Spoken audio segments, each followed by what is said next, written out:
আসসালামু আলাইকুম রহমতুল্লাহ তালা ওবরাকাতুহু। আলহামদুলিল্লাহ ওয়াসসালাতু ওয়াসসালামু আলা রসুলিল্লাহ। মহান মালিকের দরবারে লক্ষ কোটি শুকরিয়া, যিনি আমাদেরকে হজরত মোহাম্মদ মুস্তাফা সাল্লাল্লাহু আলাইহি ওয়াসাল্লামের উম্মত হিসেবে দুনিয়ার মধ্যে পাঠিয়েছেন। আলহামদুলিল্লাহ। প্রিয় বন্ধুরা, আমরা সবাই জানি হজরত সালমান ফারসি রাদিয়াল্লাহু তাআলা আনহুকে। আজকে ওনার সম্পর্কে একটু তথ্য দিতে চাচ্ছি। হজরত সালমান ফারসি রাদিয়াল্লাহু তাআলা উনি এক ইহুদি মুনিবের গোলাম ছিলেন, কিন্তু তিনি রসুল করিম সাল্লাল্লাহু আলাইহি ওয়াসাল্লামের জবিনের মধ্যে তশরিফ আনবেন, ওনাকে আল্লাহ পাক রব্বুল ইজ্জত নবুয়ত প্রদান করবেন, ওনাকে কোরআনে করিম দিবেন, ওনাকে শেষ নবী হিসেবে জবিনের মধ্যে প্রেরণ করবেন। এগুলো পূর্ববর্তী কিতাবগুলোর মধ্যে সুস্পষ্ট বর্ণনা ছিল বিদায় উনি যে পাদ্রির কাজে ছিলেন, রাহেবের কাজে ছিলেন, উনি শেষ অবস্থার মধ্যে রসুল করিম সাল্লাল্লাহু আলাইহি ওয়াসাল্লামের সঙ্গে হওয়ার জন্য হযরত সালমান ফারসি রাদিয়াল্লাহু তাআলাকে পরামর্শ দিয়েছেন। তার ধারাবাহিকতায় তিনি যখন মদিনার পথের মুসাফির হচ্ছিলেন, ওই অবস্থার মধ্যে কাফেলাগণ তাকে এক ইহুদির কাছে বিক্রি করে দিয়েছিলেন। তখন সালমান ফারসি রাদিয়াল্লাহু তাআলা যখন শুনেছেন রসুল আরবি সাল্লাল্লাহু আলাইহি ওয়াসাল্লাম মক্কা থেকে মদিনায় হিজরত করেছেন, তিনি সুযোগ সন্ধান করছেন কখন রহমতুল্লিল আলামিন নবীর সাক্ষাৎ করবেন। সুবহানাল্লাহ। এক পর্যায়ে রসুল করিম সাল্লাল্লাহু আলাইহি ওয়াসাল্লামের সাক্ষাৎ হলো। আসার সময় আমার নবীর দরবারে উনি এক জামচা খেজুর নিয়ে আসলেন আর বললেন, ইয়া রাসূলুল্লাহ, এগুলো আপনি এবং আপনার সাহাবীদের জন্য সাদাকা। আমার নবী বললেন, সালমান, এগুলো নিয়ে যাও, কেন তোমার নবী সদকা গ্রহণ করে না। সুবহানাল্লাহ। এটা হচ্ছে নবুয়তের একটা প্রমাণ। আলহামদুলিল্লাহ।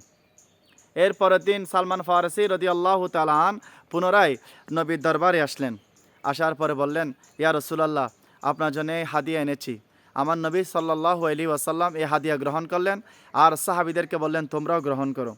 তখন রসুল করিম সাল্লাল্লাহু আলাইহি ওয়াসাল্লাম সালমান ফারসি সম্পর্কে জিজ্ঞেস করলেন, তিনি এক ইহুদি মুনিবের কাছে আছেন। ওই অবস্থা থেকে তাকে মুক্তি দেওয়ার জন্য তখন সালমান ফারসিকে বললেন মুনিবের সাথে যোগাযোগ করার জন্য, চুক্তি করার জন্য, যাতে তিনি গোলামি থেকে মুক্তি পায়। সালমান ফারসি ইহুদি মুনিবের সাথে যোগাযোগ করলেন এবং তাকে কি মূলে মুক্তি দিবে তার সম্পর্কে আলোচনা করলেন। দুইটি শর্ত দিয়েছেন। একটি শর্ত হচ্ছে 40 উকিয়া স্বর্ণ দিতে হবে। এক উকিয়া সমান 40 দিরহাম স্বর্ণ। আল্লাহ নবী বলছেন সেটাকে মানা যাবে। আলহামদুলিল্লাহ। দ্বিতীয় নম্বরে বলা হচ্ছে তাকে 300টি খেজুরের গাছ লাগিয়ে দিতে হবে, যেগুলোর ফল ধরা পর্যন্ত ওই খেজুর গাছের চর্চা করতে হবে। আমার নবী সেটাও রাজি হয়ে গেলেন। আলহামদুলিল্লাহ।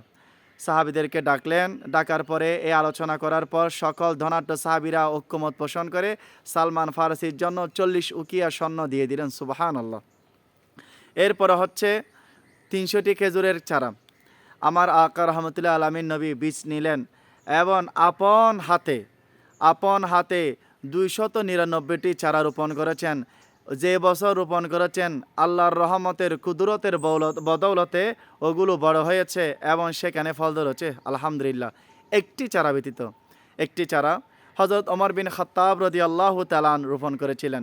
আল্লাহ নবী যখন এই গাছগুলো দেখছিলেন, এক পর্যায়ে দেখছেন একটা গাছের মধ্যে ফল আসে নাই। জিজ্ঞেস করলেন, এই গাছের এই দশা কেন? তখন হযরত ওমর বিন খাত্তাব রাদিয়াল্লাহু তাআলা বললেন, ইয়া রাসূলুল্লাহ, এই গাছটা আমি লাগিয়েছিলাম। আমার নবী গাছটাকে তুলে ফেললেন। তুলে ফেলার পরে নবুয়তি হাত দিয়ে আরেকটি গাছ রুকিয়ে দিলেন। ওই বছরেই আল্লাহর কুদরতে ওই গাছের মধ্যে ফল ধরেছে। আলহামদুলিল্লাহ। অর্থাৎ ইহুদি মুনিব সালমান ফারসিকে আজাদ করার জন্য দুইটি শর্ত দিয়েছেন। একটি হলো 40 উকিয়া স্বর্ণ, আরেকটি হলো 300 খেজুর গাছের বাগান। আল্লাহ পাক রব্বুল ইজ্জত রসুল আরবির হাতের মধ্যে এমন বরকত দান করেছেন, কারণ এটা তো নবুয়তের হাত। এই হাতের মধ্যে এমন বরকত দান করেছেন, রোপণ করে দিয়েছেন রহমতুল্লিল আলামিন নবী আর বাড়িয়ে দিয়েছেন রব্বুল আলামিন। আল্লাহ পাক অশেষ মেহেরবানিতে সালমান ফারসিকে আল্লাহর দয়াল নবীর গোলাম হিসেবে কবুল করেছেন। সুবহানাল্লাহ। আল্লাহ পেয়ারা নবী সরকারে দু জাহা সালমান ফারসিকে ইহুদি মনিবের দুটি শর্ত পূরণের মধ্য দিয়ে তাকে আজাদ করে নিলেন এবং তাকে আজাদ করে মুক্ত করে দিলেন। যে সালমান ফারসির পরামর্শের ক্রমে খন্দকের যুদ্ধের মধ্যে খন্দক খনন করার মধ্য দিয়ে রসুল করিম মুসলমানদের বিজয় চিনিয়ে এনেছেন। আলহামদুলিল্লাহ। যে সালমান ফারসি এই জবিনের মধ্যে 250 বছর, মতান্তরে 350 বছর এই হায়াতে জিন্দগির মধ্যে ছিলেন এবং দিন মাযহাব মিল্লতের খেদমত আঞ্জাম দিয়েছেন। আল্লাহ পাক সালমান ফারসির উসিলায় আমাদেরকে নবীর গোলাম হিসাবে কবুল করুক। নবী করিম সাল্লাল্লাহু আলাইহি ওয়াসাল্লামের এতাআত, অনুসরণ, অনুকরণের মধ্য দিয়ে আল্লাহর রেজাবন্দি হাসিল করার তৌফিক দান করুক। আমিন। আসসালামু আলাইকুম ওয়া রাহমাতুল্লাহি ওয়া বারাকাতুহু।